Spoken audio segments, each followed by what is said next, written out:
Hi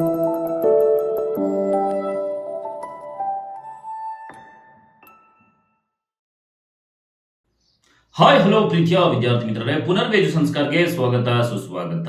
ಎಷ್ಟು ನೆಚ್ಚಿನ ವಿದ್ಯಾರ್ಥಿ ಮಿತ್ರರು ಕಮೆಂಟ್ ಬಾಕ್ಸ್ ನಲ್ಲಿ ಕಮೆಂಟ್ ಮಾಡ್ತಾ ಇದ್ರು. ಏನಪ್ಪಾ ಅಂತಂದ್ರೆ, ಸೆಕೆಂಡ್ PUC ಆನ್ಯುವಲ್ ಎಕ್ಸಾಮ್ಗೆ ಸಂಬಂಧಿಸಿದ ಹಾಗೆ ವ್ಯಾಕರಣ ಭಾಗಕ್ಕೆ ಸಂಬಂಧಿಸಿದ ಹಾಗೆ ಚಾಪ್ಟರ್ ವೈಸ್ ಯಾವ ಒಂದು ವ್ಯಾಕರಣ ಭಾಗಕ್ಕೆ ಸಂಬಂಧಪಟ್ಟಂತಹ ಕ್ವಶನ್ಸ್ ಗಳು ಬರುತ್ತೆ ಅನ್ನೋದನ್ನ ದಯವಿಟ್ಟು ತಿಳಿಸ್ಕೊಡಿ ಸರ್ ಅಂತ ಕೇಳ್ತಾ ಇದ್ರು. ಖಂಡಿತ ವಿದ್ಯಾರ್ಥಿ ಮಿತ್ರರೇ, ಸೊ ಈ ಒಂದು ವಿಡಿಯೋದಲ್ಲಿ ಪದ್ಯ ಭಾಗದ, ಗದ್ಯ ಭಾಗದ ಜೊತೆಗೆ ಕೃಷ್ಣೇಗೌಡನ ಆನೆ ದೀರ್ಘ ಗದ್ಯದ ಪ್ರತಿ ಚಾಪ್ಟರ್ಗಳ ವ್ಯಾಕರಣ ಅಂಶಗಳನ್ನ ನಾನು ತಿಳಿಸ್ಕೊಡ್ತಾ ಹೋಗ್ತಾ ಇದ್ದೇನೆ.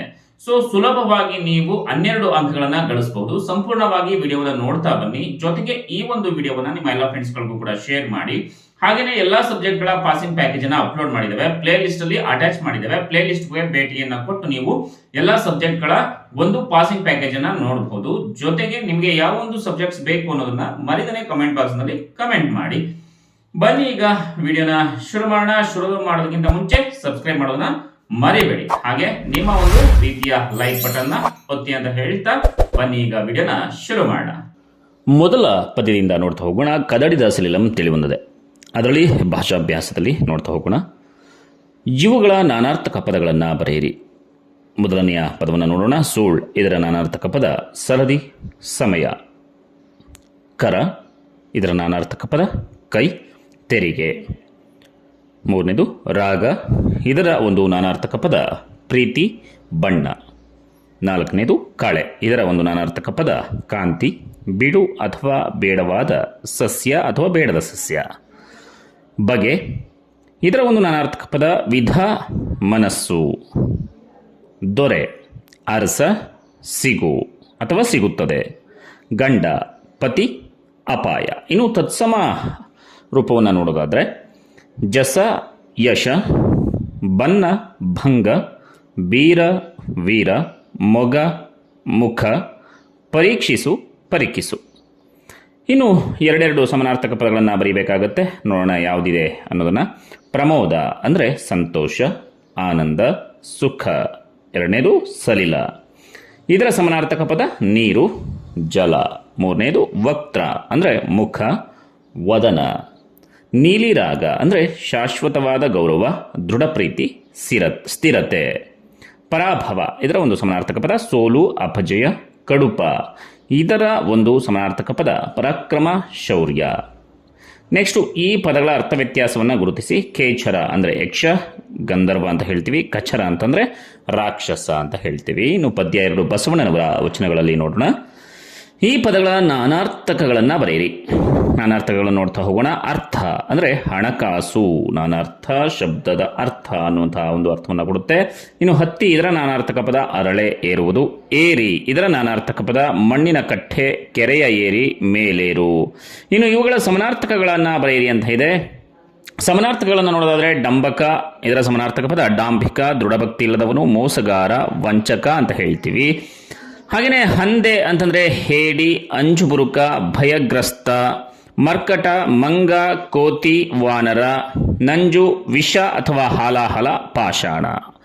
ಇನ್ನು ನೆಕ್ಸ್ಟ್ ಉರಿಲಿಂಗ ಪದ್ಯ ವಚನಗಳಲ್ಲಿ ನೋಡೋದಾದರೆ ವ್ಯಾಕರಣ ಅಂಶಕ್ಕೆ ಸಂಬಂಧಪಟ್ಟ ಹಾಗೆ ಇವುಗಳ ನಾನಾರ್ಥಗಳನ್ನು ಬರೆಯಿರಿ. ಮೊದಲನೇದು ತೊರೆ ಅಂದರೆ ಹೊಳೆ, ತ್ಯಜಿಸು. ನೆನೆ, ಒದ್ದೆಯಾಗು, ಸ್ಮರಿಸು. ಲಘು, ಚಿಕ್ಕ, ಸ್ವಲ್ಪ. ಛಂದಸ್ಸಿನ ಪರಿಭಾಷೆಯಲ್ಲಿ ಒಂದು ಮಾತ್ರೆ ಕಾಲ, ಬೇಗ, ಶೀಘ್ರ, ಹಗುರ ಅಂತ ಹೇಳ್ತೀವಿ. ಇನ್ನು ಗುರು, ಹಿರಿಯ ಉಪಾಧ್ಯಾಯ. ಛಂದಸ್ಸಿನ ಪರಿಭಾಷೆಯಲ್ಲಿ 2 ಮಾತ್ರೆ ಕಾಲ, ಭಾರವಾದ, ಘನವಾದ, ಗುರುಗ್ರಹ, ಆಚಾರ್ಯ ಅಂತ ನಾವು ಇಲ್ಲಿ ಹೇಳ್ತೀವಿ. ಇನ್ನು ಸಮಾನಾರ್ಥಕಗಳನ್ನು ಬರೆಯಿರಿ ಅಂತ ನೋಡೋದಾದರೆ ಈ ಒಂದು ಸೂರ್ಯ ಅನ್ನುವ ಪದಕ್ಕೆ ಸಮಾನಾರ್ಥಕ ಪದ ರವಿ.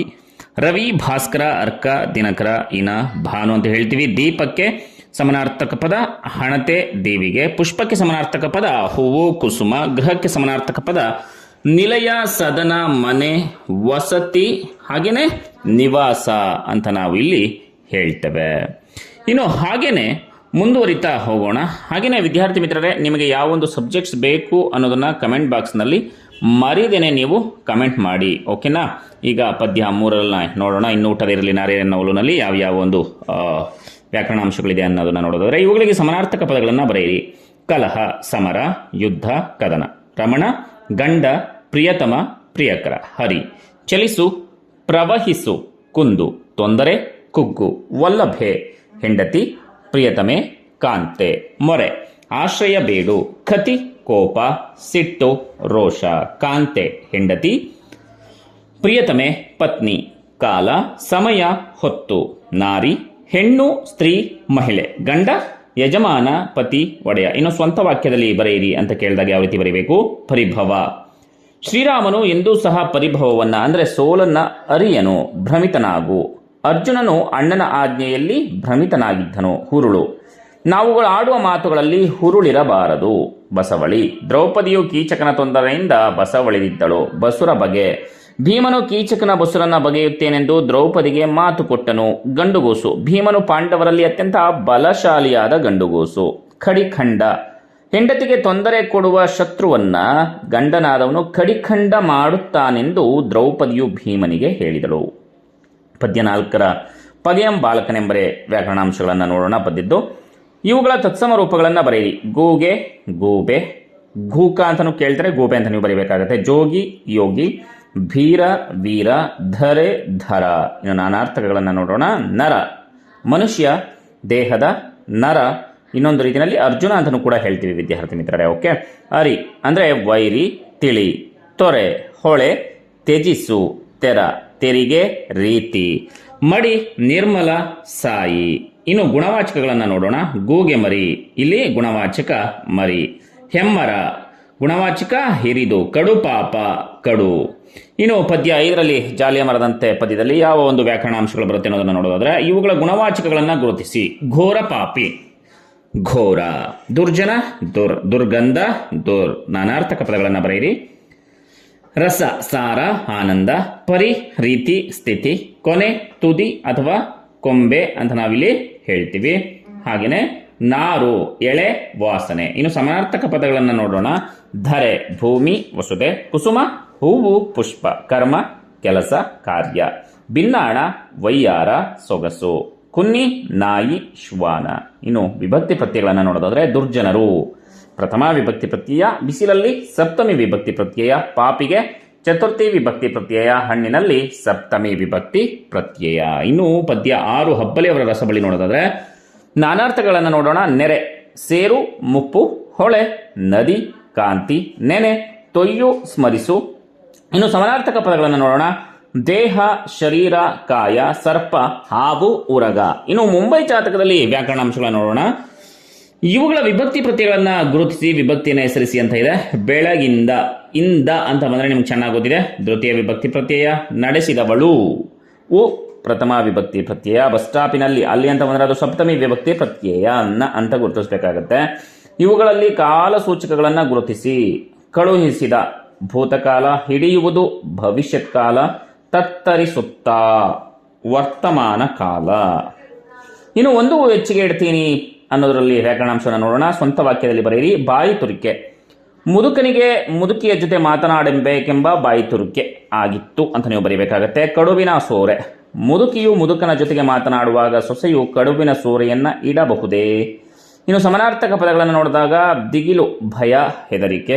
ಕೊರಗು, ಕಳವಳ, ಚಿಂತೆ, ಯೋಚನೆ. ಅದರು, ಹೆದರು, ಭಯ. ಈ ರೀತಿಯಾದ ಸಮಾನಾರ್ಥಕ ಪದಗಳನ್ನು ನೀವು ಬರೀಬೇಕಾಗುತ್ತೆ ಎಕ್ಸಾಂಪಲ್ ಕೇಳಿದಾಗ. ಇನ್ನು ಒಮ್ಮೆ ನಗುತ್ತೇವೆ, ಪದ ಬಿಡಿಸಿ ಬರೆಯಿರಿ ಅಂತ ಕೇಳ್ತಾರೆ. ಕಂಬನಿ, ಕಣ್ ಪ್ಲಸ್ ಪನಿ. ಕಾರ್ ಮೋಡ, ಕಪ್ಪಾದ ಪ್ಲಸ್ ಮೋಡ. ಇನ್ನು ನಾನಾರ್ಥಕ ಪದಗಳನ್ನು ಕೇಳಿದಾಗ ಹೊಳೆ, ನದಿ, ಕಾಂತಿ. ತತ್ಸಮ ತದ್ಭವ ಕೇಳಿದಾಗ ಅಗ್ನಿ, ಅಗ್ಗಿ ಅಥವಾ ಅಗಿನಿ ಅಂತಲೂ ಕೂಡ ನೀವು ಬರೀಬಹುದು. ಆಕಾಶ, ಆಗಸ. ಇದಿಷ್ಟು ಪದ್ಯ ಭಾಗದಲ್ಲಿ ಬರುವಂತಹ ವ್ಯಾಕರಣಾಂಶ. ಇನ್ನು ಗದ್ಯ ಭಾಗದ್ದು ಕೂಡ ಹಾಗೆ ನೋಡ್ತಾ ಹೋಗೋಣ. ಮುಟ್ಟಿಸಿಕೊಂಡವನಲ್ಲಿ ಏನೇನು ಬರ್ಬೋದು? ತತ್ಸಮ ತದ್ಭವ ಕೇಳ್ತಾರೆ. ದೃಷ್ಟಿ, ದಿಟ್ಟಿ, ಕ್ಷಣ, ಚಣ. ಇನ್ನು ವಾಲ್ಪರೆ ಅಭಿವೃದ್ಧಿ ತಂದ ದುರಂತದಲ್ಲಿ ಗುಣವಾಚಕಗಳನ್ನು ಕೇಳ್ತಾರೆ.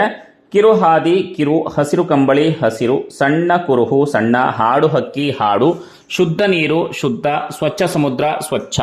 ಇನ್ನು ಕ್ರಿಯಾಪದಗಳ ಕಾಲವನ್ನು ಸೂಚಿಸಿ ಬರೆಯಿರಿ ಅಂತ ಕೇಳಿದಾಗ ಯಾವ ರೀತಿ ಬರೀಬೇಕು? ಆಗಮಿಸಿದ, ಭೂತಕಾಲ. ಅನ್ವೇಷಿಸುತ್ತಾ, ವರ್ತಮಾನ ಕಾಲ. ಹುಡುಕುವನು, ಭವಿಷ್ಯತ್ ಕಾಲ.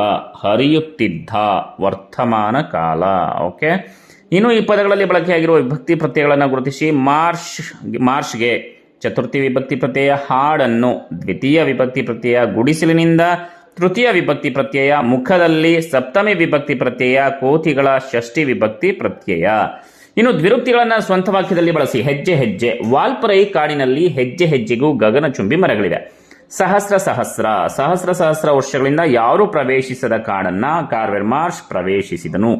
ಮೆಲ್ಲ ಮೆಲ್ಲನೆ, ಮೆಲ್ಲ ಮೆಲ್ಲನೆ ಸಿಂಹಬಾಲದ ಕೋತಿಗಳ ಸಂಖ್ಯೆ ಇಳಿಯುತ್ತಾ ಬಂದಿತು. ಈ ಕ್ರಿಯಾಪದಗಳ ಧಾತು ಗುರುತಿಸಿ.